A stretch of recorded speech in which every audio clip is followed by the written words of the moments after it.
Mga CFD, pakitulungan nga si Sanrio, pakisagot ang mga tanong ko.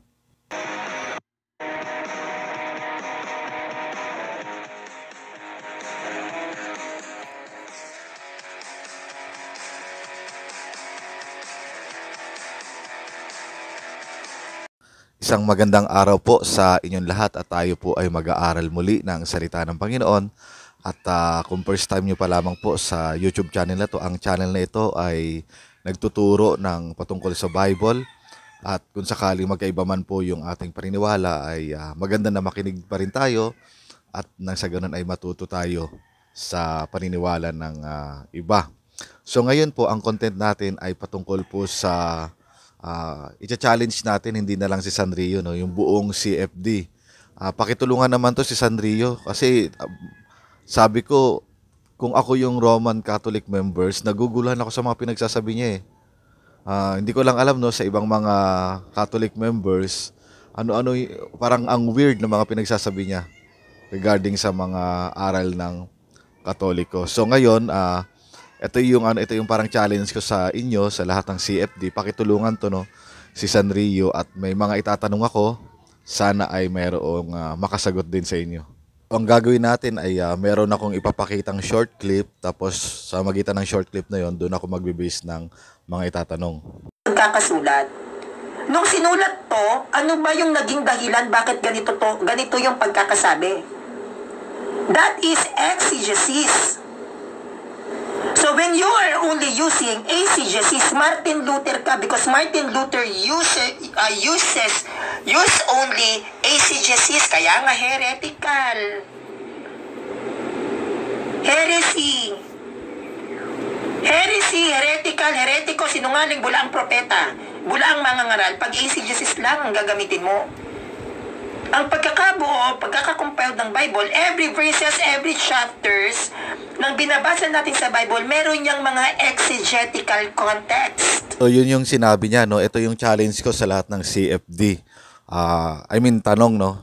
Based dun sa kanyang mga sinabi. Siguro yung unang tanong, pinakamadali, si Sanrio ba ay kinikilala nyo as part ng CFD?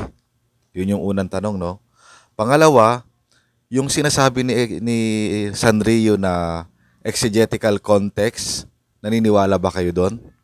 Doon sa may sinasabi niyang kinakailangan exegesis tsaka eisegesis.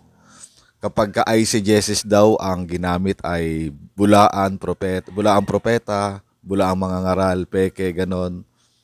Naniniwala ba kayo doon? At naniniwala din ba kayo na ang tamang pag-aaral ay naayon sa sinasabi niyang context, no, yung exegesis? So, yun yung mga tanong ko dito based doon sa may clip na yun, o short clip. O Sanrio, hingi ka ng tulong sa mga kapwa mo CFD para masagot to itong mga tanong ko. That's why our priest, yung priest ng Roman Catholic Church, nag-aaral sila ng 12 years. Kasi hindi siya ganon kadaling aralin. They have to study philosophy, they have to study theology. Diba? Naputo lang yung clip, no, pero doon sa sinasabi niya, yung mga pari daw ay nag-aral ng 12 years para maintindihan yung exegesis ng Biblia. And ang tanong ko doon sa sinasabi niya na kailangan ng 12 years para matutunan ang exegesis or maunawaan ng ang Biblia, exegesis, katulad ng ginagawa ng mga pari, ay totoo ba 'yon? Kailangan ng 12 years para matuto ng exegesis.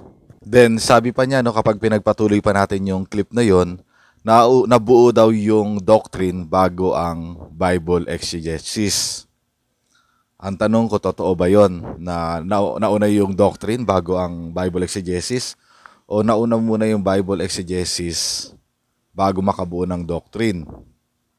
Kasi alam naman natin, alam sa mga may alam din sa Bible, imposibleng makabuo ka ng doctrine na wala kang foundation ng exegesis. Malamang kung ganun ang batayan mo, lalabas talaga na mali ang aral mo. Kasi nauna yung doctrine mo bago yung exegesis. So, anong tawag doon? Eisegesis yun, di ba? So, pakisagot yun, no? Yung ano ba nauna?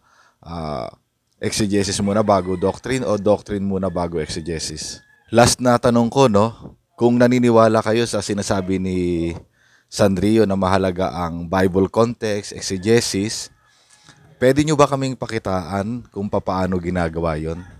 Magbigay kayo ng isang Bible verse na doktrina ng Roman Catholic. Let's say, halimbawa, Bible verse sa papacy, Bible verse sa iba pang mga aral, purgatorio, ano pa ba?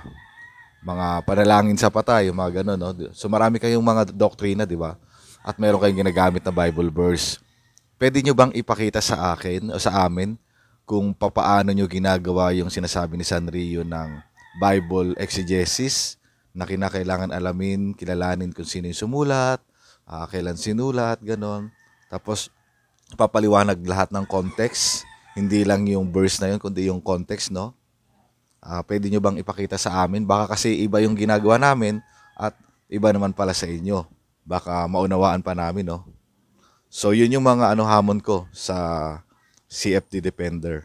Kasi ito si Sanrio, nung hinamon ko na magpakita kung paano ginagawa yung sinasabi niyang exegetical context, wala nang reply sa akin. No, di kaya wala man lang siyang ginawang Bible content kung paano ginagawa yun. So at least kayong mga ibang CFD, baka alam nyo, no, kung paano yung sinasabi niyang exegetical context. Ipakita nyo sa amin kung paano nyo pinag-aaralan yung Biblia at nagkakaroon kayo ng ganong doktrina. So yun lamang at maraming salamat. God bless.